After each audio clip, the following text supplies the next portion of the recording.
Yo, what's up guys? It's Noah here, and in today's video, we're going to be breaking down the NBA slate on Draftkings and Yahoo for Friday, November the 5th. We got a 9-game Friday night slate. As always, guys, we're going to go game by game. We're going to talk through each game on the slate. We're going to break down each team, and then as we do go through each game, we'll kind of build out an early core, just 4 or 5 guys that do stand out to me at first look. Now, obviously, I record all these videos the night before. I'm recording this video Thursday night, so this is my first looks of the slate. Nothing's set in stone. The picks that I give out in this video, the core that I give out in this video is not, these guys aren't guaranteed to be in my lineup. With a sport like NBA, there's always going to be news coming out. Guys are going to get ruled out randomly. Players that maybe we thought were going to play might not wind up playing. It's such a, news-heavy slate, or news-heavy sport, I should say. If you're not paying attention to news, not paying attention to starting lineups and all that, you're just going to lose in NBA. So I do provide more updated content. If you enjoy these first look videos and you want to get more of my updated content, after news comes out, after we get starting lineups, I do provide all that on Patreon. You can get access to my updated core plays. You can get in our Discord chat where, you can ask me questions throughout the day up until lock, even after lock. I'm in Discord answering questions. So if that's something that does interest you, check out the Patreon, link down below in the description. But do click the like button, guys. Before we get started with the breakdown, please do like the video, subscribe to the channel as well if you are new here, and check out the sponsor of the video, Prize Picks. For those of you that have not signed up for Prize Picks yet, if you would like to, Prize Picks is more of a player prop based DFS site. They mainly focus on player props, so picking the over or the under on a certain player's projection. Now, again, they don't have stuff posted yet for Friday's NBA slate, but they will have projections, obviously, sometime Friday morning. But they have a lot of sports on Prize Picks. You can do NFL, you can do college football, PGA, you can do NASCAR. I mean, they basically have every sport imaginable. And obviously, they'll have NBA stuff posted on Friday morning. So if you want to check out Prize Picks, you want to see what they do have to offer, you want to make some picks for yourself on Prize Picks, you can win up to 10 extra money. You have to make at least 2 picks, but you can make up to 5 picks and win up to 10 extra money on Prize Picks. So check them out, guys. Get a free bet up to $100 when you do sign up with my promo code Noah. Type that in whenever you are signing up, and they will match your first deposit up to $100. But yeah, guys, let's take a look at Friday night slate. We're going to start off with the Brooklyn and Detroit game and start off on the Brooklyn side. So for Brooklyn, for me, on a big slate like this, it's just going to be Kevin Durant and James Harden. I rarely play these secondary guys from Brooklyn, like LaMarcus Aldridge, Bruce Brown, Joe Harris. I just never play these guys. And on a big slate with 9 games, we're just not going to need to go to those secondary Brooklyn pieces. But KD and Harden are obviously, good options. Now, I will say that on this slate, I don't think KD or Harden stand out as core studs for me. I think I'd prefer some other pap options like Giannis we have on this slate. We have Curry on this slate. We got some good options in the 9K range that I like. But Kevin Durant against the Pistons, as long as this game stays close, we know Kevin Durant has massive upside. We know he's going to play massive minutes if it's a close game. And same could be said for James Harden. James Harden got off to a really slow start to begin the season, but he's looked a lot better lately. We've seen him, 56, 52 DK points, starting to look like himself. We know he's got triple-double upside. Did just put up a triple-double last time these teams played, a couple days ago. So Harden, KD, firmly in play. I don't think either one are going to be top options for me, but obviously they have upside in a good matchup against the Pistons. Now on the Detroit side, Detroit's going to be a team to keep an eye on. They are on a back-to-back. So Cade Cunningham is the one guy I want to talk about because I think if he plays today, he's going to be a really good value play. But they have said, he rested on their last back-to-back. I'm pretty sure they've said they've kind of wanted to, take it easy on him a little bit at the start of the season. But he's been getting, bigger minutes. He played 29 minutes against Milwaukee. He played 32 minutes on Thursday night against the Sixers. He looked pretty good Thursday night. I know a lot of people were kind of off of Cade Cunningham because, just the way he's played. He didn't shoot the ball well. Again, he did not have a good shooting game, but he at least was able to contribute with the peripherals. He got 10 rebounds. He got 4 assists. He got a double-double. He did go to the free throw line 9 times, so he was, he was drawing fouls. Even though he had a bad shooting game Thursday night, he was still able to put up a good fantasy game, score 39 DK points. If Cade Cunningham plays today, it's a back-to-back, so keep an eye on this. But if he plays at 4,600, I assume he plays 32 minutes again. He's going to be a really good value play. I said it, in Thursday's video and in Thursday's stream. He's too cheap right now. We're not going to get Cade Cunningham, in this 4K price point for very long. So assuming he's in today, I do think Cade Cunningham is a really good play from this Detroit team. He definitely stands out. He's probably my favorite play, though, from the Pistons. Outside of Cade Cunningham, I don't see too much else I like from Detroit. The rest of this team I'm just not really going to go to on a big slate like this, I don't think. Jeremy Grant has upside, but I'm pretty unlikely to play him on a big slate like this. So let's move on to the next game, Memphis and Washington. So this is one that looks really appealing. So far this year, Memphis and Washington, I think, have been two pretty fast-paced teams. So far, the Grizzlies are about middle of the pack in terms of pace, but the Wizards, where are they at? The Wizards are about middle of the pack as well, but we do know that last year these two teams played at a pretty fast pace. I think, as the season progresses, you're going to start to see them kind of climb the leaderboard when it comes to pace. I do expect this to be a pretty fast-paced, high-scoring game. So John Morant, someone I do like a lot in tournaments, and 9,400. I don't think John Morant's going to project really well for this price point. I don't think he's going to come in with a ton of ownership. I do like him a good amount in a good matchup like this against the Wizards. The Wizards are not a good defensive team at all. Ja has a lot of upside here. I like him on both sides. 9,400 on DK, only $40 on Yahoo. He does stand out as kind of a good tournament option to pay up for at point guard. Again, I don't think he's going to get much ownership at all, so I do like him a lot in tournaments. I think Jaren Jackson Jr. definitely stands out in the mid-range. Triple J, he's been too cheap these last few slates. Obviously, against Denver, that first game, he got into foul trouble, only played 18 minutes. But last game against Denver, when they played again, obviously Triple J was able to stay out of foul trouble, played 30 minutes, and surely enough, 42 DraftKings points. Like, whenever he stays out of foul trouble and he gets his full minutes, you do see 30, 35-point games very often from Jaren Jackson Jr. It's just the foul trouble is always an issue for him. But in a good matchup against Washington, a fast-paced game, as long as Triple J can stay out of foul trouble and he plays 30, 32 minutes, I think at 5,600, he's way too cheap. So I do like him a lot on DraftKings, and I kind of like him on Yahoo as well. $22 over there. I think if you're looking for like a mid-range power forward on Yahoo, Jaren Jackson Jr. definitely stands out to me. These are by far my two favorite plays from Memphis.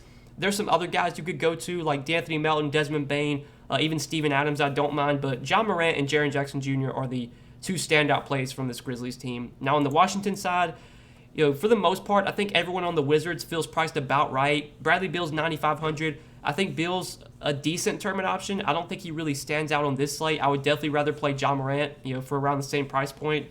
But Beal obviously has upside, and in a good game environment like this, in what should be a fast-paced game, it wouldn't be surprising to see Bradley Beal go for 50-plus tonight. But Dinwiddie and Kuzma, I don't really like at their price points. With Montrezl Harrell priced where he is, I don't have much interest in him now that Gafford's fully healthy. My main interest in this game is coming from the Memphis side. Not too much I like on the Wizards, just, to be honest with you.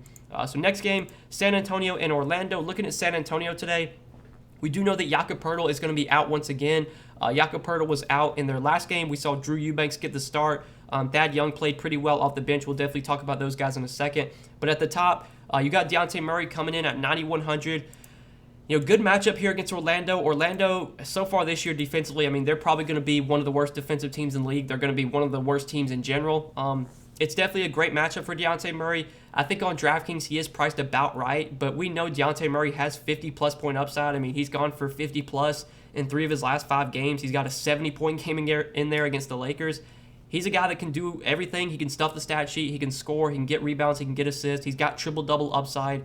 I do prefer John Morant over Dejounte Murray, but I think Dejounte Murray is for sure playable on this slate. And then the bigs I want to talk about. So last game with Jakob Poeltl out, we did see Thad Young play 22 minutes off the bench. Now, he didn't play as many minutes as I thought he would. I thought it was a good possibility that Thad Young would get like 25, 26 minutes, but he only played 22 minutes. Now, he was still very productive in that time, scored 27 DraftKings points, but with his price now up to 5,300, it's going to be tough to play Thad Young at this price tag if we can only expect him to play 22, 24 minutes. So I'm not really on Thad Young. I don't mind Drew Eubanks as a cheap paydown center, but he only played 19 minutes even without Jakob Poeltl. They just didn't really play him that much, and there was no foul trouble or anything. It's just they chose to. I know they played like Keldon Johnson at the 5 a little bit. They obviously played Thad Young a decent amount. I would assume that Drew Eubanks plays more than 19 minutes today. I would assume he plays like 22, 24. His price came up to 4,200 though, so I don't think he really stands out as like a core value of mine, but definitely still in play. Assuming he starts again, just keep an eye on the starting lineup. I don't think it's a guarantee that Eubanks starts, but if he does start, he's in play for value. If Thad Young were to start, that would make me have a lot more interest in Thad Young, but for now, I'm just assuming that he comes off the bench. Keldon Johnson, though, did see a good amount of minutes at center. He played 31 minutes. He's going to play big minutes on a nightly basis. I think without Jakob Poeltl, that does help Keldon Johnson a little bit because he will get some, center minutes, which should help his rebounding numbers and maybe just help his fantasy production overall. Not a core piece, for me on this slate, but definitely playable at 5,200. But for the most part, I think that really is it for the San Antonio team. Now on the Orlando side, looking at the Magic, Cole Anthony you got for 7,700.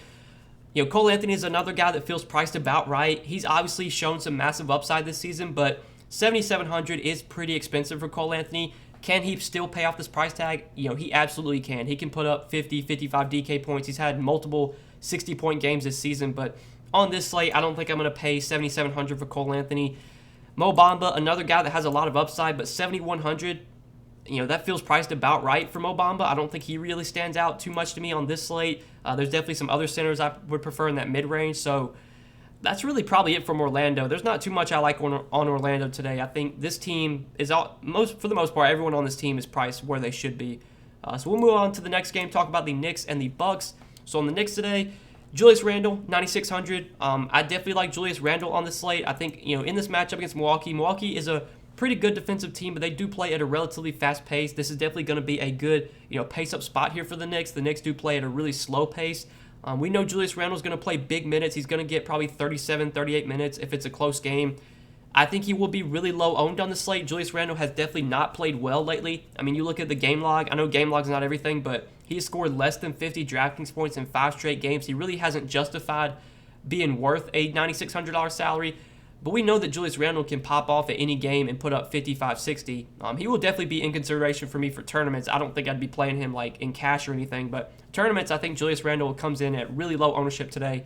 Definitely viable. The rest of the Knicks, though, I'm not really that high on. RJ Barrett's been playing really well, but his price is almost up to 7K now. Don't think I'm really going to go to RJ Barrett. Kemba's price still feels nice at 5,900, but he's just been so up and down this year. He had a stretch where he was playing really well, and then the last 2 games, he's looked terrible again. Minutes have been a little bit down. The shooting's been really bad. Don't think I'm going to go to Kemba on this slate, so really it's just Julius Randle for me from this Knicks team, and that's probably it. Now on the Milwaukee side, Giannis, any slate that Giannis is on, he is going to be a top pay-up option for me. I will say that on this slate, he is very expensive. You're paying almost 12K for Giannis. Plus, we do most likely are going to have Drew Holiday back for today. Drew Holiday is currently probable, so I'm expecting Drew Holiday to play. I think with Drew Holiday expected to play today, that's a little bump down for Giannis. Obviously, Giannis is still going to dominate the usage, especially with no Middleton. But definitely, Drew coming back is not great for Giannis. The matchup against the Knicks is not great either. But Giannis is matchup proof. He's going to play big minutes if it's a close game. He still has the most upside out of any player on this slate, in my opinion. If the safest, in my opinion, one of the safest studs every night is Giannis. I think Giannis is a good bet to give you 45, 50. Giannis's bad nights are when he gives you 50, which is crazy. I mean, he has basically a 45, 50 point floor. At 11,800, even though he is expensive, I still think Giannis is a really good pay-up option today. We'll have to wait and see what kind of value opens up as the day goes on. If we don't get much value, it might be tough to pay up for Giannis. But if we do get a lot of cheap value that becomes viable, then I think Giannis will become a really good pay-up option if it would be a lot easier to fit him in. Drew Holiday, though, I'm kind of intrigued by, especially since Chris Middleton's going to be out today. I think without Chris Middleton, that is a pretty nice boost for Drew Holiday, but the only concern is that we really haven't seen Drew Holiday much at all this season. He's only played 2 games, and in those 2 games, he only played 18 minutes and 25 minutes, so he hasn't played in about 2 weeks. I'm guessing he'll be on a minutes limit today. We don't really know. It's a ankle injury. Usually when guys are coming back from leg injuries, they're usually going to be limited. But if we do get word that Drew Holiday is not going to be limited, I think at 6,500 without Middleton, Drew Holiday is definitely a good mid-range point guard option. But for now, I'm going to assume he's on a minutes limit, which is really going to just take him out of play for me. And then with Drew back, that's going to take me off of guys like Grayson Allen, Pat Connaughton, Bobby Portis could be playable. We'll have to wait and see what they do with the starting lineup. I want to assume that at some point they're going to move Bobby Portis in the starting lineup, especially, with Brook Lopez out. He should be their starting center, but he's also been coming back from injury. He did get up to 22 minutes last game, though. I think at some point Bobby Portis might start, and if he were to start today, which is possible, I think he would be a pretty good option at 4,700. I'd assume if he's starting, he's going to play 25, 26 minutes. So definitely keep an eye on the Bucks starting lineup. Last game they started Thanasis and then Giannis at center. They could do that again today, but there is definitely a possibility they maybe start Bobby Portis. Now, if Thanasis starts again, I don't think he's going to stand out as a top value today, because I think with Drew coming back, that's going to hurt a lot of these guys, especially these secondary Bucks guys. But the last 2 games Thanasis has started, he's played 32 and 23 minutes, and then that Detroit game was a blowout, so he lost a few minutes in that game. He's still really cheap. He's only 3,400. If he starts, I think we can expect him to play 22, 24 minutes, which would definitely make him playable. Now, we'll have to wait and see like if any other value opens up as the day goes on, but as a first look kind of cheap punt play, Thanasis is going to be in consideration for me if he does wind up starting again. But we're going to have to keep an eye on that, Bucs starting lineup. But that's it for this game. Next one, Cleveland and Toronto. We'll start off on the Cleveland side. So looking at the Cavs here, we know Lauri Markkanen, Kevin Love, both going to remain out. We'll definitely talk about, who benefits there. But like looking at some of these other Cleveland guys at the top, Evan Mobley, 7,200, Jared Allen, 6,600. I think these guys are in play because Cleveland is running a super tight rotation right now. I'm pretty sure last game they ran an 8-man rotation. You saw big minutes for a lot of the starters. Evan Mobley played 40 minutes. Once again, he's played 40 minutes in back-to-back games. I think it's very possible that Evan Mobley plays close to 40 minutes today. The matchup against Toronto is not ideal, but I think the minutes that Evan Mobley's going to get is going to make him a viable option. Jared Allen's played big minutes in back-to-back games, 35 and 40 minutes. Jared Allen is a very productive player when he gets minutes. He's shown massive upside when the opportunity's there. And I think without Kevin Love and Lauri Markkanen, that's two key guys out of the rotation. Lauri Markkanen was playing like close to 30 minutes a night. Kevin Love was playing low to mid 20s. So you're taking a lot of minutes away, and I think we've seen that really benefit Jared Allen just because they can give Jared Allen more opportunity, give him more minutes. He's played 35 and 40 minutes in back-to-back games. He's been really low owned these last two slates.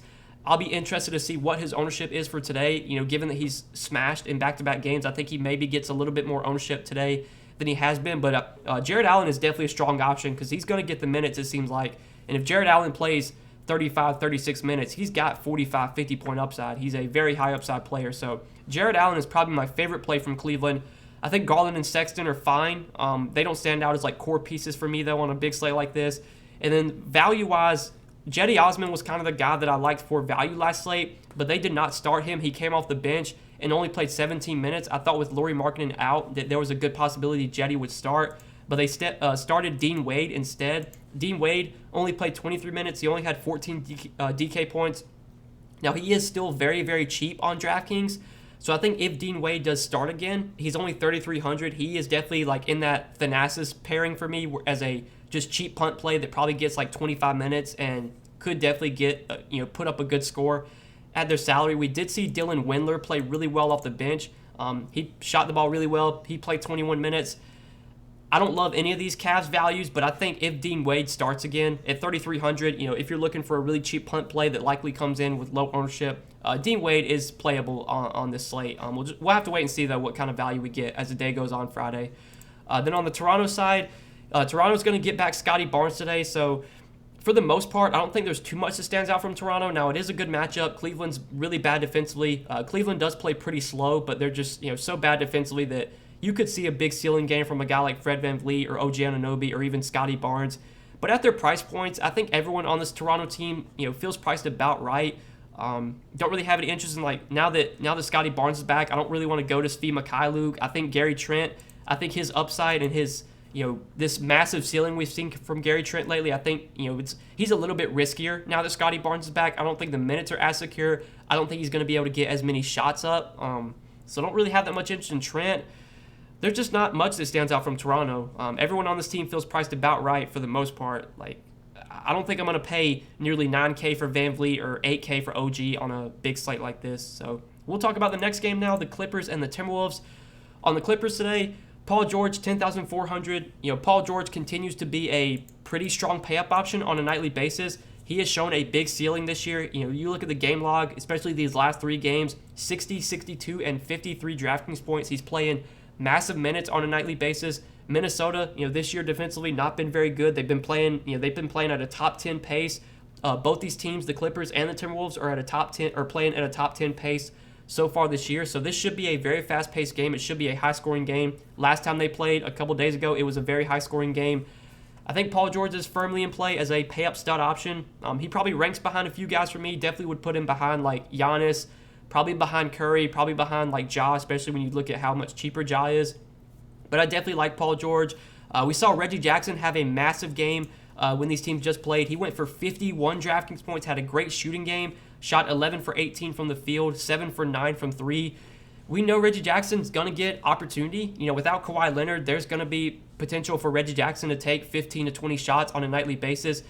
he's somewhat scoring dependent. You're going to need him to shoot the ball really well. But if he does shoot the ball well, like he did last game, there is definitely a ceiling for Reggie Jackson.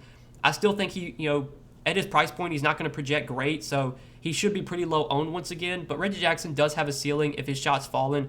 I don't mind him in the mid-range. He's definitely playable. Nicholas Batum, without Marcus Morris, he's going to continue to start and play around 30 minutes a night. His price tag feels about right. I know he had a good game last game, but for the most part, Nicholas Batum is not really a fantasy point per minute player. Most nights when he plays 30 minutes, he's going to score like 24 DraftKings points. So I think at 4,600 with his price up, I'm probably off of Batum at this point. And I think that's pretty much it for the Clippers for the most part. Now, on the Minnesota side, there is a good amount that I do like on Minnesota today. Karl-Anthony Towns at the top, 10,700. Towns, I liked a lot last slate against the Clippers. I thought it was a pretty good matchup for him. I just don't know if the Clippers really have like an elite defensive center that they can put on Towns. They have Zubac, but Zubac's not going to stop Towns. They're going to play some small ball, play Nicholas Batum at the 5, and Batum is not going to stop Karl-Anthony Towns. I know Towns didn't do great. He only scored 45 DK points when these teams just played. But I think I'd be fine going right back to Karl-Anthony Towns. I think at his price point, again, he's not going to really project that well. I think he's going to be low owned today. So I do have interest in Towns as a tournament option. D'Angelo Russell is out again, so that's definitely going to benefit guys like Anthony Edwards, Malik Beasley, Patrick Beverley. Anthony Edwards at 8,500.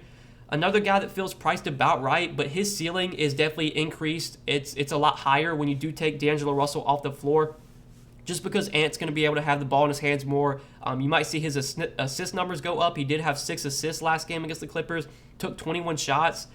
He's got 50-plus point upside. Now, I think at 8,500, again, like he's not going to really stand out as a core play for me, but still in play for tournaments.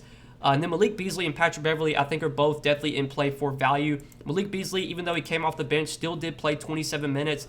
I think D'Angelo Russell being out definitely helps Malik Beasley in terms of his minutes. I think he likely plays 25, close to 30 minutes off the bench. He's still relatively cheap at only 4,400.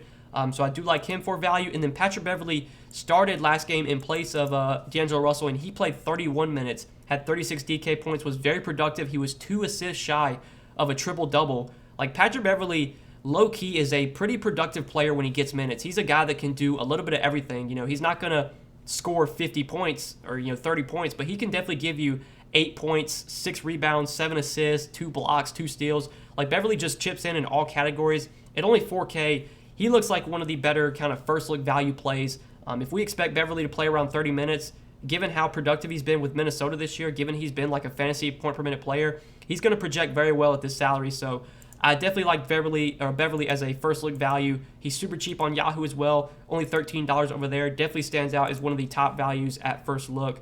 He's for sure my favorite play from Minnesota, but I do like Towns, I do like Anthony Edwards, and I think Malik Beasley is in play for value as well. But that's it for Minnesota. Next game, we'll talk about the Pelicans and the Warriors. So we got 3 late-night games. On the Pelicans, definitely a lot to like on this team, and I think in this game in general, there's a good amount to like because these usually, last year especially, these were 2 pretty fast-paced teams. So far this season, the Warriors, they are playing at the 3rd fastest pace in the league. The Pelicans are 14th, so Pelicans middle of the pack. Warriors, though, been playing really fast this year. Definitely a good spot for some of these Pelicans guys. J-Val, 8,700, as you can see by the thumbnail. I like J-Val a lot today. I've been playing J-Val almost every slate lately. I know last slate against the Kings, he was kind of disappointing, but there was a little concern there because it was a back-to-back. He had just played 36 minutes the night before against Phoenix.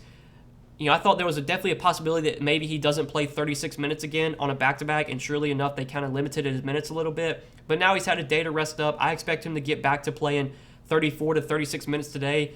The Warriors, I don't know if they really have an elite defensive center that they can really put on J-Val. Like, they have Kevon Looney, but I'm not worried about Kevon Looney. Draymond's a really good defender, but I think Draymond's undersized against J-Val. J-Val's just such a productive player when he's on the floor. He's always around the rim, grabbing rebounds. He can get putbacks. He can block shots. Like, he's just a stat sheet stuffer.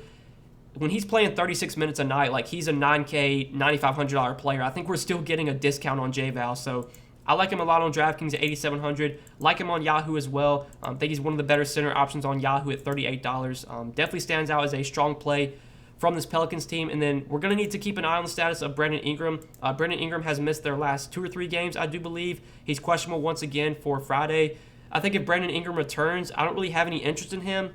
him returning would definitely hurt guys like NAW, Devontae Graham, Josh Hart. I don't think it would hurt Valanciunas too much. I think Valanciunas, regardless of if Ingram is in or out, is going to put up big numbers anyway. But definitely guys like Graham and NAW and Hart, I would be off of if Ingram plays. Now, if Ingram's out again, I think Graham and NAW Hart are fine, but none of them stand out as like top plays for me where they're priced at. I think they're all priced about right. For the most part, on the Pelicans, J-Val's the guy that really stands out to me. Now on the Warriors side, I think there's definitely some tournament plays we can look to here. Steph Curry, 11,400 on this slate. I don't think Steph gets a ton of ownership, especially since he's kind of dudded in back-to-back games. But we know Steph has a ton of upside. The matchup against the Pelicans is really good. It should be a fast-paced game, as I stated earlier. Steph can put up 60-plus any night. These are the type of games I like to target Steph in. These games that are expected to be fast, where there's not going to be a ton of defense. These are games that Steph really thrives in. So definitely like him in tournaments. I think Draymond's a really good play as well for the same reason. Fast-paced games are the type of matchups that Draymond really thrives in. I thought he would do a lot better last game against Charlotte. He was kind of disappointing then.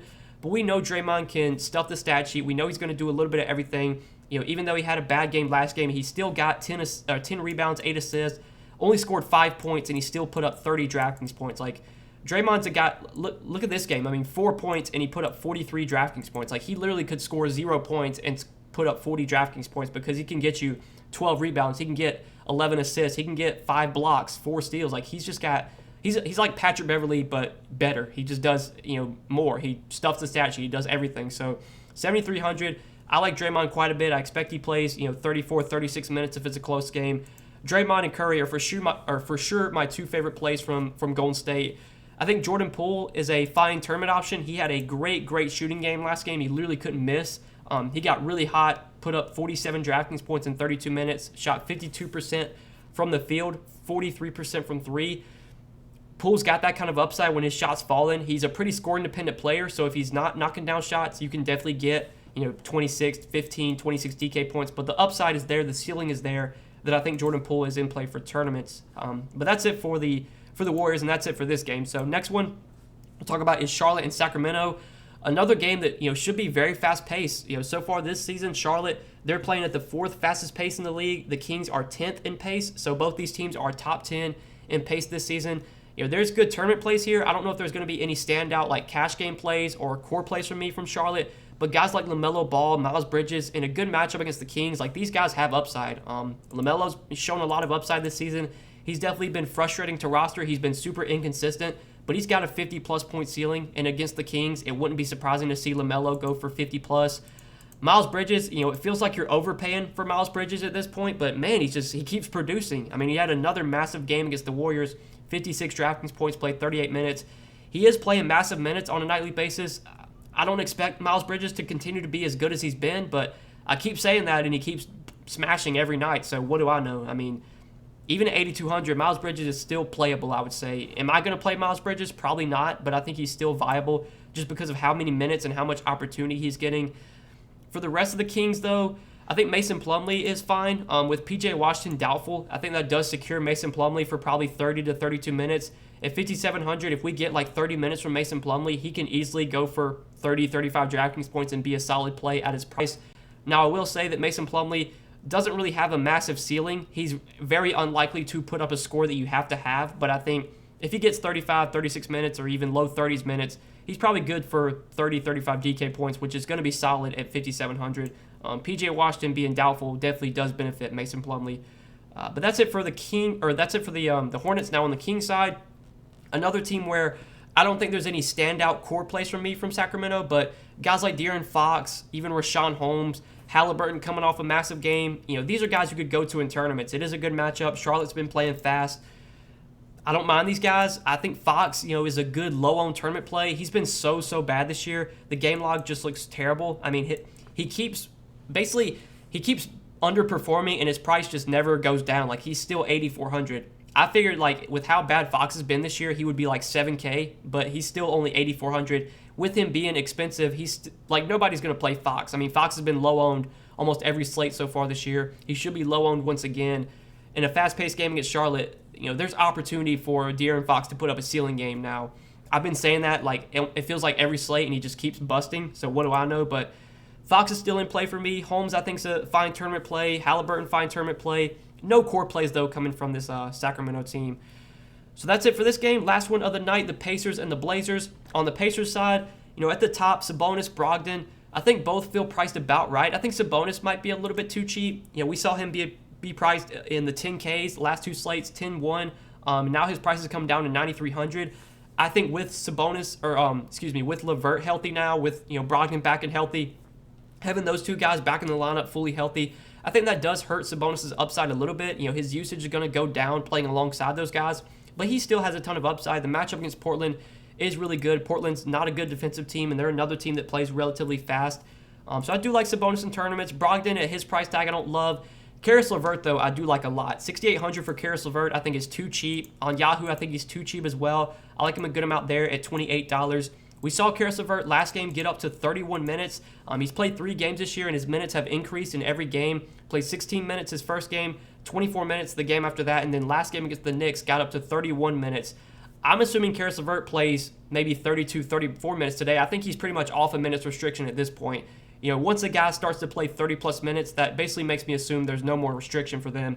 So if we're getting Karis LeVert with no minutes restriction at 6,800 against Portland, I'm all in on that. Like, I definitely like Karis LeVert as kind of a first-look mid-range option. I think when Karis LeVert is fully healthy, he's like a 77, 8K player. Like, he's not going to be priced in below 7K much of the season. We're definitely getting a discount on him from, obviously, when he was on a limit. Draftkings lowered his price, but now his price didn't adjust for the scenario that he's now not on a minutes limit and probably plays 30-plus minutes. So Karis LeVert is definitely my favorite play from Indiana today. Don't mind Sabonis in tournaments.